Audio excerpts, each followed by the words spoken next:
Kejati Sumsel melalui penyidik Pitsus manggil bekas ketua KONI Sumsel yang juga merupakan pengusaha di Kota Palembang berinisial MM guna dimintai keterangannya terkait dugaan korupsi pembelian gas blok Jambi Merang antara PT DKLN bekerjasama dengan PDPDE.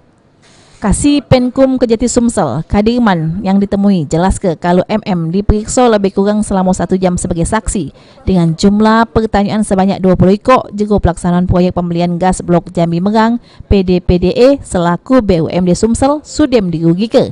Sampai mak ini menurut Kadirman, kasus dugaan korupsi ini masih juga proses penyelidikan penyidik Pitsus Kejati Sumsel. MM tadi dan hadir dan dia diberi keterangan penyidik lebih kurang 2 jam.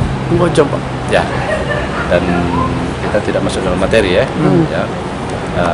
Sekitar masih semakin ada 2 pertanyaan lebih kurang. Dalam kasus apa? Dalam apa? Kasus apa ini Pak? Dalam apa? Dalam terkait apa ini? Terkait dengan pembelian gas. Pembelian gas? Pembelian gas. BUMD kerjasama dengan PT DKLN.